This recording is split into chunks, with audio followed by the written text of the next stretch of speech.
So now let us see what are the different types of loads which are uh, commonly been seen applied on beams, and how do we resolve them? What is the importance of these types of loads? How are they applied, and how do we resolve them or use them successfully for our own purpose? So the first type of load is a point load. Now, a point load is designated either by an upward arrow or a downward arrow. So, these are representations of point loads, and these are loads, they are also called as knife edge loads. And these are loads which are, these types of loads are specifically acting at a single point.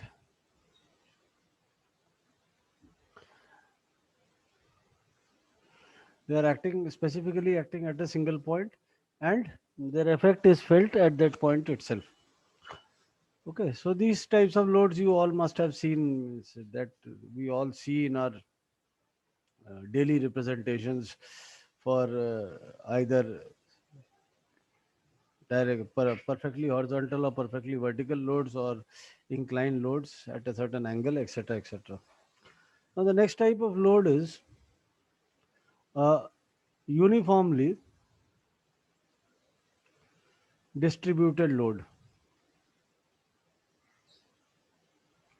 A uniformly distributed load, in short it is called as UDL. Now this type of load is represented either like this. This is a uniformly distributed load representation where the magnitude is W Newton per meter, which is applied over a length L, or it is sometimes represented like this.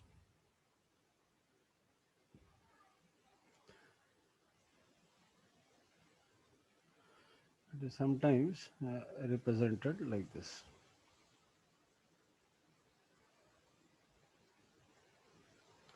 This is of constant magnitude W Newton per meter applied over a length L.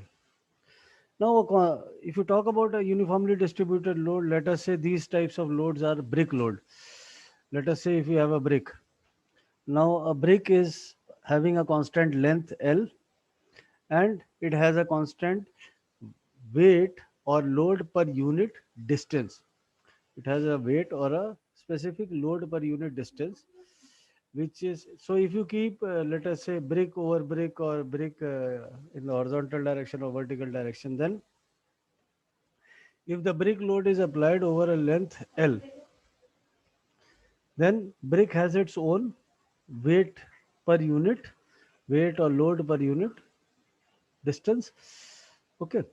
So in the case of uniformly distributed loads, the total load is given by W into L. The total load is given by W into L, because this is load per unit length. This is represented in Newton. Here this is represented Newton per meter. So uniformly distributed load is a constant load, is a load of constant magnitude which has been applied over a distance L. So the total load, if you want to find out the total load acting due to this uniformly distributed load, then this is given by W into L. Now if this is to be resolved at a single point, if you want to resolve this load, to resolve this load at a single point, what you need to do is you need to find out the centroid of this structure. So this is a rectangular structure, you can say that this is a rectangular structure, and for a rectangle the centroid lies at the center of the length, or you can say where the diagonals meet, the diagonals will be meeting at the center only. So the centroid of this rectangle is L by 2 from either end.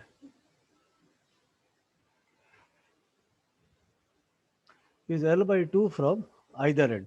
So to resolve this load, you need to resolve means if you want to represent this entire load at a single point, then where will be the point lie? So the point is expected to lie at a distance of L by 2 from either the ends, either from the left hand side or from the right hand side. It will be L by 2 from either of the ends. Now let us come to the third type of load. The third type of load is uniformly varying load. Now this is represented by, or the short form is UVL. So this uniformly varying load, this is represented like this.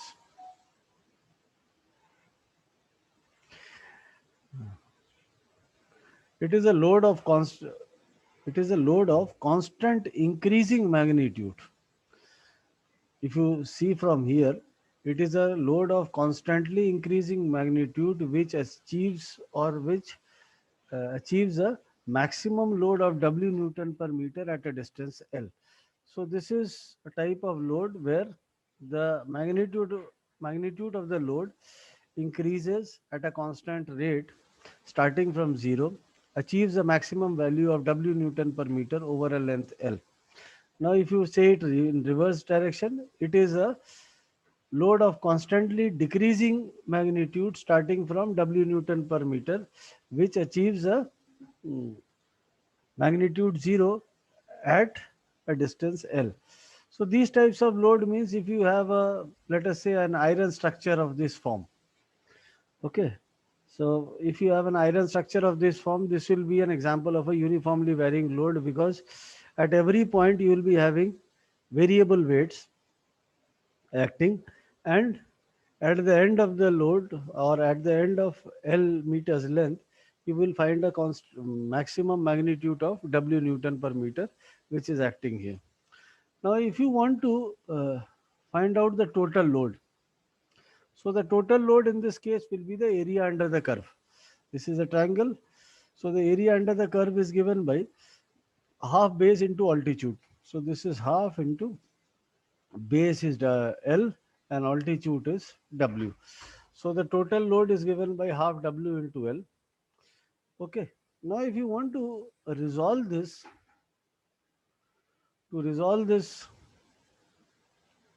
entire load.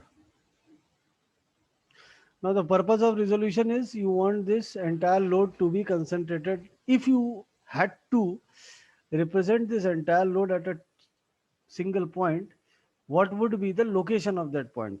The location would be the centroid. The location would be the centroid. So where do we find out the centroid? Now this you remember for a while. I'll derive this statement in unit number 3, centroid and moment of inertia. But right now you just remember that it will be L by 3 from the larger end. It will be L by 3 from the larger end, or 2L by 3 from the smaller end.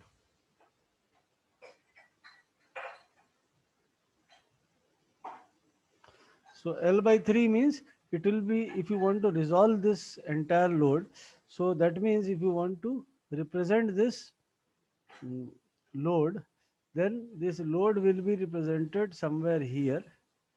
The magnitude of the load will be WL by 2, the total magnitude, and it will be resolved at a distance at L by 3 from the larger end. This is your larger end, and or you can say it will be from 2L by 3 from the smaller end. So it is one and the same. If it is 2L by 3 from the smaller end, means that it will be L by 3 from the larger end. So this is an uniformly varying load. Now let us come to the other type of load. Now this is a constant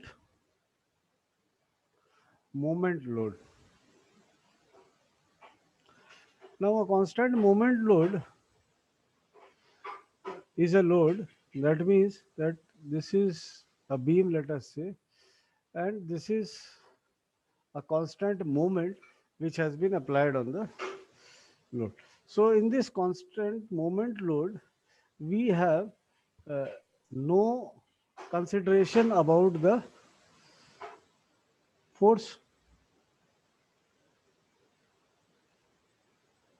because we do not know where the force has been, which force has actually produced this moment. We only know that it is a clockwise moment of magnitude m. So here, uh, and neither the distance is of any importance, you know, any importance. Why the distance is of no importance? Because in all other previous cases, the forces need to be considered or converted into equivalent moment.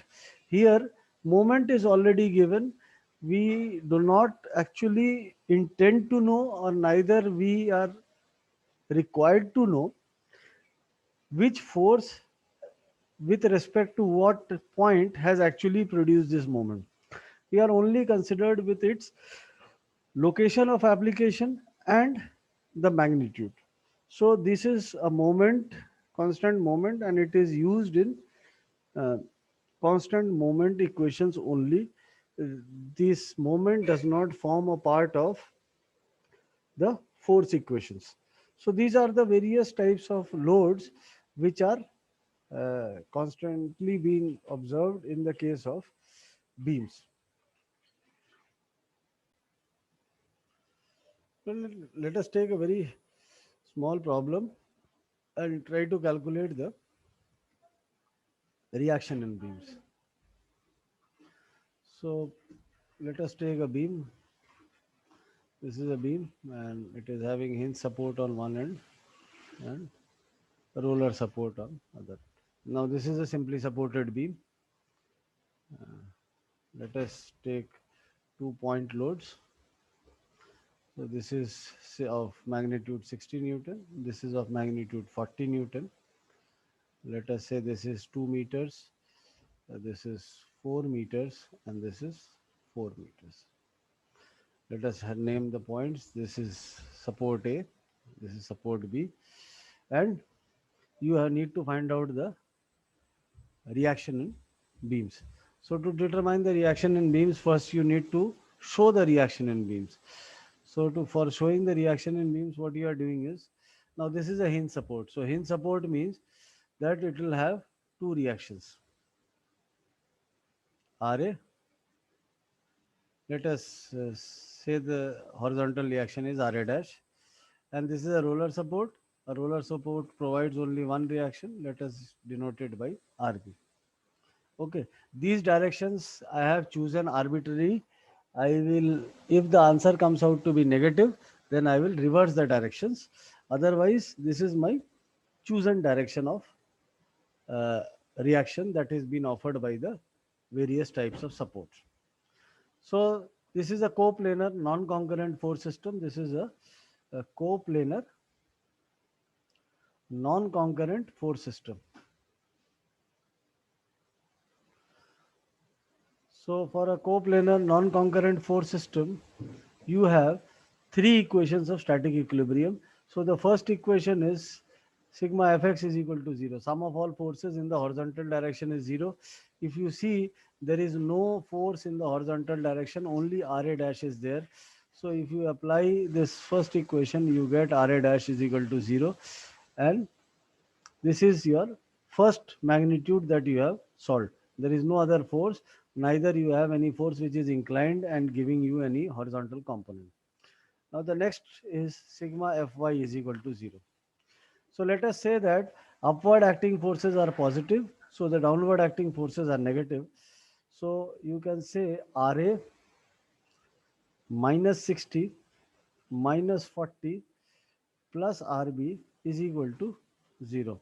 So you can write this as Ra plus Rb is equal to 100. Okay. So this is your equation number 1. This is your equation number 2.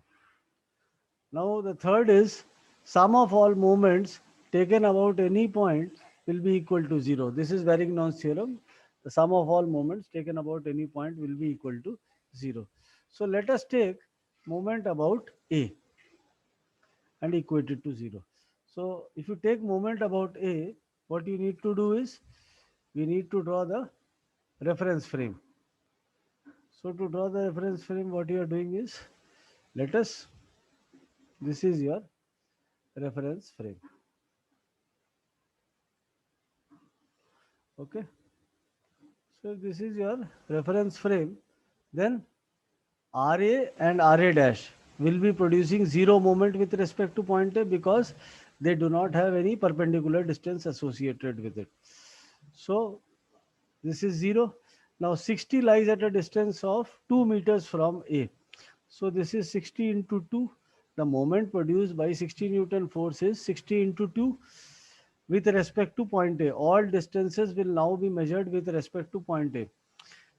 If you take this, then this 60 is parallel to this line, and therefore the perpendicular distance is 2 meters. The nature is clockwise. It will tend to rotate in clockwise direction, so this is positive. Plus 40 lies at a distance of 6 meters. 40 lies at a distance of 6 meters from A, and this is also clockwise, so this is 40 into 6.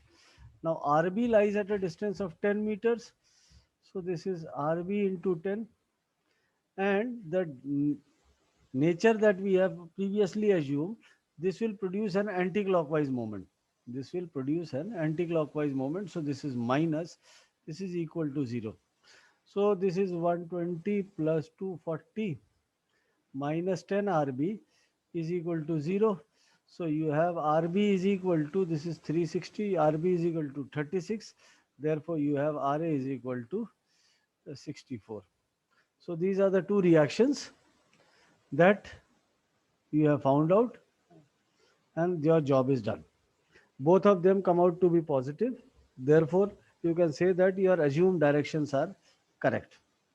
Let us, so this is your entire problem that you have solved. Now, let us say that it is not compulsory on your part that you have to take moment about point A only. Let us say that you would have to taken moment about point B and then equate it to 0. So if you take moment about point B, then RB will be 0. RB will produce 0 moment. This is 40 into 4. Now 40 into 4 with respect to point B will produce an anti-clockwise moment. So this is minus. 60 is at a distance of 8 meters. So this is minus 60 into 8. Why? Because 60 lies at a distance of 8 meters from B, and it will also produce an anti-clockwise moment. RA dash lies on the line of action of RB. Because RB का भी line of action तो यही होगा, इस पे are A dash lie करेगा तो R A dash will produce zero moment. वैसे भी अगर मोमेंट प्रोड्यूस करता तो मैग्नीट्यूड जीरो थी इसकी. R A lies at a distance of 10 meters from B. So this is RA into 10, and the nature is clockwise. It will produce a clockwise moment. So plus RA into 10 is equal to 0. So this is minus 160 minus this is 480 plus 10 RA is equal to 0. So you have RA is equal to 64. So therefore, if you use this equation, you have RB is equal to 36. So if you take moment about A or point B, it makes no difference to your problem. You will be getting the same answers. Okay. Similarly, you can also take moment about let us say some arbitrary point C. Let this be point C. If you take moment about point C, again you can write down the same equation. So if you take moment about point C, let us take moment about point C. So I'm erasing the first equation.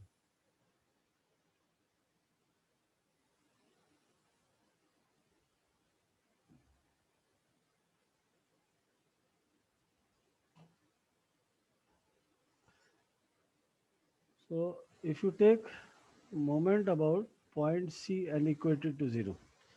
So sum of all forces, if you come here again, Ra dash lies on the line of action of moment C, it will produce zero moment.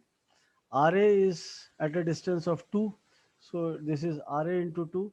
With respect to point C, this will produce a clockwise moment. Okay, so this is positive. 60 Newton lies at point C, so 60 Newton has force, but it does not have a perpendicular distance, so this force will not produce any moment. Okay, now 40 into 4.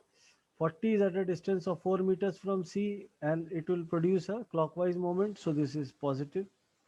And RB is at a distance of 8 meters. Now RB is at a distance of 8 meters from C and it will produce an anti-clockwise moment. So this is minus, this is equal to 0. This is the sum of moments of all forces. So you have 2RA minus 8RB is equal to minus 160. So this is, let us say, equation number 4. If you solve equation number 2 and 4, again you will be getting these two only answers. Again you will be getting these two answers only, because if later you put Ra is equal to 64 and Rb is equal to 36, you will still get the same values. So you can take moment about any one point and calculate the reactions Ra and Rb that are required. The choice about which you will be taking the moment is purely yours, and it is your discretion about which point you will be taking the moment. So you can take moment about any point, you will be getting the same answers. If you do not get the same answers, that means that you have made some technical or mathematical mistake at some point in calculation of moments. So you need to be very cautious. Now there are